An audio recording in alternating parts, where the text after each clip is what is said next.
조선 중기인 1599년에 가래 집남이라는 책이 완성됐습니다. 한국의 예서를 집대성함으로써 예서의 원류이자 조선 예학의 기본 경전이 된 책입니다.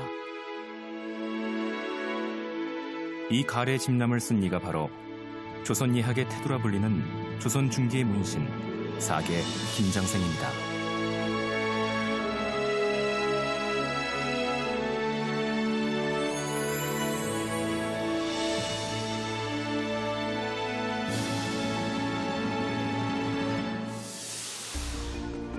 김장생의 생애를 살펴보기 위해 먼저 그의 종택을 찾아가 봅니다. 사계 김장생의 종택은 충남 논산시 연산면 고정리에 위치하고 있습니다. 여기가 그러면 선생님, 사계 선생님은 이제 말하자면 종가가 되는 책인가요? 맞습니다. 네. 여기 지금 묘소 가까이 있네요. 그러면 특이하게. 네. 이렇게 종가가 된 사유는 네. 나한테 이제 사대주께서 조선 말기에 고종임금 때 병인양요를 난리를 피하기 위해서 이리 내려오셨어요. 네. 내려오셔가지고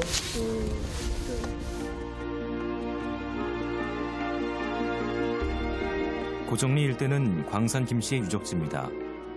새로 입힌 아스팔트 포장길을 따라가다 보면 세월의 흔적이 느껴지는 집 한 채를 만나게 되는데요.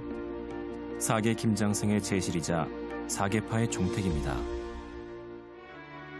대제학을 7명이나 배출한 명가인 광산 김씨의 정신적 터전이 된 이곳을 사람들은 염수제라 부릅니다.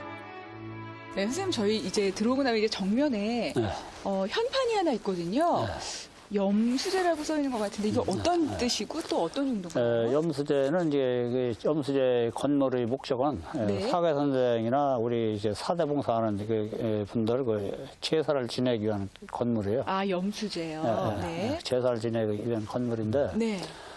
한문을 해석하면은 삼각염자에다가 탁글수 제실 이런 뜻인데 몸을 스스로 수양을 하고 옛날 옛 조상들을 생각을 많이 하고 좀 몸을 닦으라 이런 소리죠. 그러니까 몸을 닦고 또 조상을 생각하는 그런 네. 곳이라는 뜻이네요. 네. 그러면 이 모습이 그 당시 이제 제실로 쓰여졌던 그 모습이 지금 그대로 간직되고 있는 건가요? 그대로 아, 돼 그 있는 모습이에요. 거예요. 그 모습 그대로예요. 네. 뭐 옛날에는 여기 사계 선생 저 묘소에 뭐 성묘하러 온다든지 그럴 때는 이제 과거에는 먼 곳에서 오신 분들도 계셨을 거니까. 그러니까 당일 못 가시는 분들은 여기서 이제 자고 갈 수도 있고. 그렇죠. 교통이 불편하니까. 그럴 때는 이제 오셔서 주무셔야 되고 이제 그런 상황이 발생되겠네요. 그 제사 때는 미리 오는 분도 하루 전에 오시는 분들 여러 있어요. 그러시겠네요. 옛날에 많이 있었지. 그 사실 그런 용도가 이 이제 제각. 묘소 건방에 있는 이제 제각, 맞아요. 제실 용도였다는 거죠.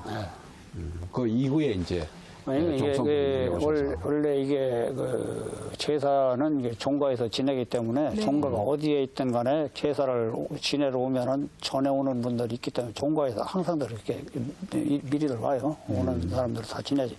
종가가 서울에 있을 때는 여기는 이제 단오 안식 때 이때만 했거든요. 나머지는 다 이제 종가에서 다 했고. 그렇기 때문에 그때는 여기 와가지고서 그 단오 때나 이런 때는 이제 제사 지내고 나서 음복하고 그런 전각으로 활용을 한 거죠. 네. 그러니까 제실로 지어져서 지금 이제 종가로까지 쭉 그 모습을 그대로 유지하고 있는 곳이네요. 네.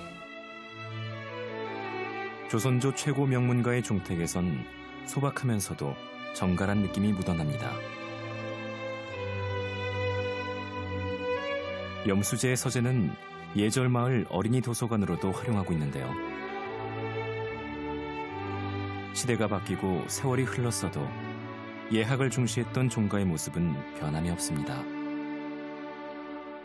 네, 선생님 저희가 이제 이 논산시 연산면에 지금 와 있는데요. 이 사계 김장생 선생님께서 어떻게 이곳 연산면하고 이제 연을 맺게 되신 건가요?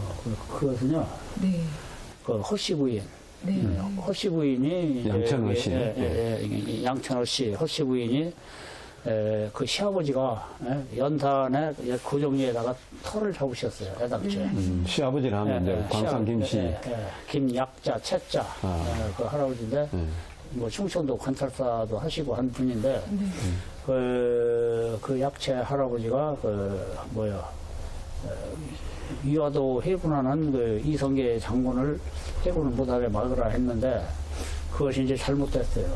잘못 막도 못했고 이제 해군에 대해서 오셨기 때문에 그 벼슬을 잠깐 사탈관직을 당했어. 그래서 낙향한 데가 연산면 고정리예요. 아, 그렇군요. 이쪽으로 낙향한 데가 허씨 할머니께서도 이제 이 시가를 따라서 이제 일이 오게 됐죠. 그래서 그 아들 유복자 아드님께서 아들을 또 네 분을 두시고 해서 이 근방에서 살면서 벼슬살이도 하고. 그러니까 허씨 할머니가 네. 유복자라 그러면 이제 그 아기를 가진 상태라는 거죠. 그러니까 유복자의 배에 닿는 상태가 아니고 네.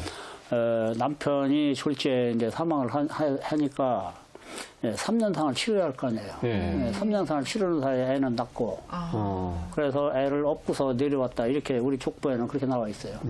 그러니까 이제 어떻게 보면은 애를 가진 상태로 남편이 일찍 돌아가셔버린 그런 상태예요. 그렇죠. 임신한 상태에서 돌아가신 거지. 그리고 이제 애를 낳고 또 이제 3년상 지내시고. 그런 이제 애를 좀 커서 업고 다닐 만하니까 이제 업고서 내려왔다 이런 얘기고. 3년상 중에 출산을 하신 거예요.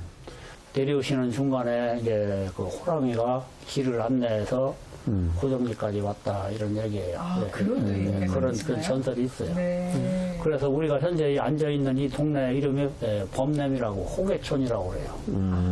범이 그 고개를 넘겨졌다 해서 범내이. 그래서 호계촌? 호계촌. 네. 이 동네 조남성 자리가 호계촌이라고 해요. 그러면 이제 그 외동아들이 하나 이제 있는 거네, 그죠? 네, 외동아 아드님께서 그 아들을 사형제를 두셨고 그분이 이제 외동아들이 김철자 산자 쓰신 분이고 그분 밑에 이제 사형제를 뒀다는 거죠. 그래서 철자 산자 할아버지 밑으로 후손이 이제 네 분이 생긴 거네요. 큰아드님 좌의정 하셨던 분 그 후손들이 저도 그렇고 사기 할아버지도 그렇고 다 그 할아버지 자손이에요. 그 할아버지 자손이고 벼슬은 서울서 하셨지만은 무슨 일이 있으면은 이게 향리로다가 자주 내려오셨어요. 자주 내려오시고 벼슬을 떠나면은 이제 시골로 내려오잖아요. 다 여기 내려와서 생활을 다 하셨어요. 그래서 여기가 자연스럽게 선조로부터 고향이 된 거예요. 자연스럽게. 그러니까 그 허씨 할머니까지 이제 거슬러 올라가서 그분이 결국 이제 시가를 따라서 낙향하시면서 거기서부터 이제 출발이 되는 거군요. 그래서 허씨 할머니는 돌아가실 때까지도 여기서 계셨어요. 아드님들 안 따라다니고 벼슬한테 안 따라다니고 여기서 살다 돌아가셨어요. 그러니까 말하자면은 이제 항상 그 큰 인물 뒤에는 맞아요. 훌륭한 그 할머니 내지는 어머니 계신데 광산 김씨가 잘못하면 절손될 뻔도 했겠네요. 그러면 호랑이한테 잡혀갔으면은. 그럼 안 됐으면 큰일 날 뻔했지. 그렇군요. 그 허씨 할머니가 하늘서 낸 훌륭한 분이라고 해서 호랑이가 안내를 해준 거예요. 이 광산 김씨의 그 가문이 훌륭한 가문을 일으키기 위해서 그때부터 이제 호랑이도 상당히 신령스러운 동물이에요, 그죠? 그렇죠. 그런 또 전설이 그런 중요한 이야기에는 반드시 호랑이가 들어가 있잖아요. 우리나라의 전설 같은 데 보면. 네, 맞아요. 김장생의 생애는 출생에서부터 31살까지의 시기를 성장기로 보는데요. 그에게 큰 영향을 미친 첫 번째 스승은 13살에 만난 구봉 송익필입니다. 이때 성미학의 학문적 기초를 쌓게 됩니다. 그 후 20살에 율곡의 문화에 들어가 그의 적통을 계승함으로써 서인 학맥의 주축이 됐습니다. 이 시기에 예학에 정통하게 됐죠. 그러면 이제 그렇게 해서 이제 그 허씨 할머니로 인해서 광산 김씨가 이제 그 연산의 터를 잡고 이제 대를 잇게 됐는데 사계 선생님께서 태어나신 곳은 어디십니까? 서울에서 태어나셨어요. 한양에서 태어나셨고요. 서울 정릉 종가에서 태어났어요. 예. 그때만 해도 아버지가 그 중앙관서에서 내직에서 근무를 하셨기 때문에 거기서 이제 태어났죠. 네. 태어났는데 거기 이제 그 할아버지가 거기 서울에 계셨었고, 그러니까 이제 한 집안이 서울에 있는 거예요. 그래서 사계의 그 할아버지 아버님인 황강공께서는 예직으로 또 지방 관서에 또 교수로 나가시고 해서 할아버지가 끼고 가르쳤어요. 네. 이게 사계 선생이 나셔서 그렇게 등치도 별로 크지도 않은 것 같고 해서 약하고 그래서 이제 선생한테 안내 보내고서 할아버지가 직접 가르쳤어요. 글공부를. 그러다가 13살 잡수시던 해에 구봉 선생한테 가서 배우라고 했죠. 그래서 거기 가서 이제 배우는데 그 구봉 선생이 아주 인류 석학아니에요. 근데 신문은 뭐 미천하다고 하더라도 학문적으로 따지면 당대에 견딜 수 없는 그런 훌륭한 분인데 그분한테서 근사록 서기도 배우고 예학도 배우고 여러 가지 학문을 많이 배웠어요. 네. 그 후에 20살 먹어서는 이제 율곡 선생한테 가서 글 공부를 했죠. 글 공부를 했는데 그때 비로소 사계 선생께서 비로소 이게 학문이 이런 것이다 하면서 터득을 하셨어요.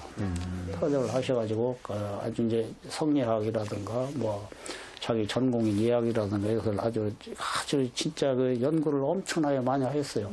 그래서 사계 선생 말로다가 말을 그대로 표현하면은 아둔해서 한두 번 나서는 안 되고 글 읽기를 밤낮을 가르지 않고 읽었다 뭐 이렇게 이런 표현이 나오거든요. 그래서 이제 우암 선생이 이제 제자들한테 한 얘기가 그대로 나온 거예요. 그래서 사계 선생이 우암이나 동춘한테 그런 얘기를 했기 때문에 이제 우암 선생도 자기 밑에 제자들한테 그런 얘기를 했겠죠. 저 구봉 선생이라면 이제 저 송익자 필자 선생 얘기하시는데 맞아요. 익자 필자 선생은 원래 출신이 그러면 그 양반 출신이 아니었다는 거네요.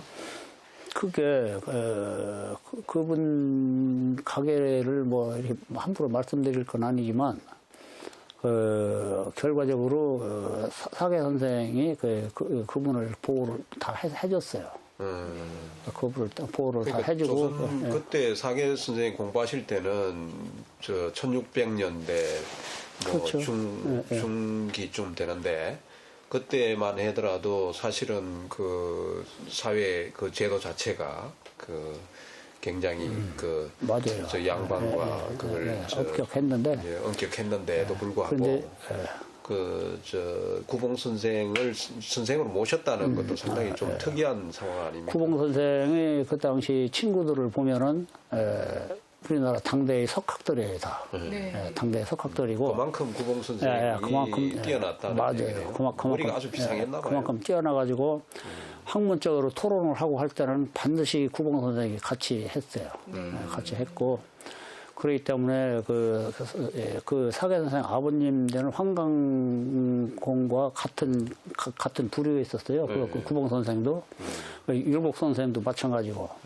그래서 자연스럽게 구봉 선생한테 배우고 율곡 선생한테 배우고 이런 계기가 된 거죠. 그러면 이제 그 당시에 뭐 이렇게 지금 말씀하신 때 당대 석학들에게 사사를 하면 받으시면서 이제 뭐 동문수학했던 그런 분들하고 교류도 뭐 여러 번 많이 있으셨겠어요. 동문수학 했던 분들, 그리고 사계 선생님께서 동문수학을 누구와 했나 그것은 구체적으로 나오는 건 저는 못 봤는데 네. 사계 선생이 독자적으로 다니면서 이쪽 토정 이지암 선생한테도 한번 다녀오셨더라고. 그 토정 비계를 쓰셨다는 거. 그분한테도 한번 다녀오신 근거가 있고 그래요. 굉장히 다양한 방면에서 공부를 하셨네요. 다방면으로다가 이제 몰라 거기 가서는 토정비계를 배우신 건 아닐 테고 그분이 굉장히 석학이고 그렇죠. 토정 그것만 하신 게 아니죠. 뭐 천문학 뭐 이런 거 다 하셨으니까. 거기 가서 얘기를 많이 하고 오셨다는 기록이 나와 있어요. 정말 다방면에 그렇죠. 어떤 선을 긋지 않고. 그래서 기호 유학의 장점이 거기에 있어요. 영남 유학처럼 그 태계 선생 그 학문에 거기에 그대로 매달려 사는 게 아니고 굉장히 광범위하게 토론을 많이 하고 그러니까 분파가 많이 될 수가 있어요. 그런 상당히 열려있는 학문. 자율스러운 학습을 많이 했어요. 그의 생애 제2기는 관직에 나선 31살부터 66세 은퇴하기까지로 볼 수 있습니다. 지방관을 역임하면서 52세 땐 필생의 역작인 가래 집남을 집필하게 되는데요. 그의 나이 35세 되던 해에 아버지 김계휘가 세상을 떠나자 주자의 가래에 따라 장례와 제례를 치렀습니다. 하지만 송나라 때 만들어진 예서가 3세기 이후 조선의 현실과 맞지 않음을 깨닫고 조선에 맞는 예서인 가래 집남을 저술한 것입니다. 여기가 그러면 저기 지금 곡장 둘른 데가 사계 김장 선생님 묘소입니까? 예, 그렇습니다. 그럼 사계 김장 선생님 묘소를 처음부터 돌아가시자마자 여기다 모셨나요? 아니죠. 그 애당초에는 진잠현 성북리에다가 안장을 했었어요. 예. 그런데 거기가 이제 그 길지가 아니다 해서 이제 일이 이제 이장을 해오셨죠. 김장생 묘소 일원엔 광산 김씨의 중흥을 이룬 7대 조모인 양천 허씨, 6대조인 김철산과 부인 안동 김씨, 숙부 김공희와 사촌 김선생 등의 묘소가 모여 있습니다. 광산 김씨 가문은 조선시대에 총 260여 명의 문과 급제자를 배출했고 17명의 정승, 대제학, 청백리, 왕비가 나왔습니다. 특히 대제학 7명은 김장생의 후손입니다. 그 여기서 이제 보면은 이제 뒤에 그 산 쪽이 쭉 내려오는데 제일 이제 저기 뒷부분에 지금 사계 선생님 모신 이제 그런 식이네요. 예. 여기서 보면은 이제 지금 저쪽에 좌청룡하고 이쪽에 저기 우백호가 있는데 지금 제가 볼 때는 이 우백호가 지금 굉장히 길게 이렇게 감싸가지고 저렇게 아래까지 쭉 내려갔어요. 내려가는 것 같아요. 이쪽에 좌청룡도 마을 뒷산이라서 아래까지 내려가 있어요. 예. 예, 안산 멀리 추산 이렇게 탁탁 들어맞는다고 하더라고요. 그래서 여기는 지관 공부하는 사람들은 여기 필수 코스예요. 여기가. 필수 코스로. 지금 저기 앞에 보이는 저기도 제실처럼 하나 보이는데. 제실이 그 허씨 할머니 제실. 저게 허씨 할머니 제실입니까? 예. 허씨 할머니 제실 저 뒤쪽에 보이는 저기 높은 산. 예. 거기는 이제 그 대둔산, 운장산, 대둔산에서 계룡산으로다가 이어지는 그 산이거든요. 예. 이게 연산현이라는 이제 지명이 붙은 것도 예. 산맥이 이어졌다 해서 연산이에요. 아, 산이 쭉 이어졌다. 연산이 이렇게 쭉 이어져서 출정전을 이렇게 넘어간다 해서 연산이라고 이렇게 지명이 붙은 거예요. 저기 저 허씨 할머니 저 제실은 우리 그 김장생 그 사계 선생님 그 후손 중에 누가 저기 뭐 지은 겁니까? 이 사계 선생의 아드님 김집 선생이 주도해서 쳤죠. 그렇군요. 제가 보니까 저기 저 대둔산에 저 보이는 저 산줄기가 저 위에 부분이 쭉 있다가 옆으로 이렇게 내려가지 않습니까? 그게 마치 기와지붕의 용마루춤을 보인다. 기와지붕처럼. 그렇죠. 그런 느낌이 드는데요. 그렇게 보시니까 또 그런. 그 제실에 보시면 저 제일 큰 건물의 지붕이 있지 않습니까? 그게 뒤에 하고 이렇게 수평으로 서로 연결되는 그런 느낌입니다. 그렇게 말씀하시고 보니까 그런 것 같네요. 그렇죠. 그 우리 김 집자 할아버지께서 그냥 막연히 저 자리에다가 그 제시를 저렇게 지신 게 아닌 것 같아요. 건물 질 때는 다 이게 택지를 가려서 이렇게 다 짓는 거죠. 그러니까 여기 우리 사계 선생님 묘소에 와서 보니까 특별히 이제 여기가 좌청룡 우백호도 잘 짜여져 있지만 저기 앞에 있는 저 안산과 뒤에 있는 저 조산이 서로 잘 조응하고 있는 그런 느낌이네요. 맞아요. 그 여기에서 사실 그 광산 김 씨가 사실은 그 후대에 그 대제학도 많이 배출하시고 문묘에 2분이나 배출하시고 우리나라에서는 제일 성씨라고 그러죠. 광산 김 씨. 사계 자손이 사계 예하 그 자손들이 제일 훌륭한 가문이다 그래요. 사계 가문은 제일 훌륭한 가문이다 그래요. 김장생의 7대 조모인 양천 허씨의 손자 김국광과 김경광은 각기 좌의정과 우참천에 올라 가문의 지위를 높였는데요. 정절을 지키며 자손을 키운 양천 허씨의 덕이 후손들에게 전해진 것은 아닐까요? 우리가 고정리에 있는 그 양천 허씨 할머니 묘소, 그리고 이제 허씨 할머니의 그 유복자였었던 김철자 산자 할아버지 묘소와 그 사계 김장생 선생님 묘소를 봤습니다.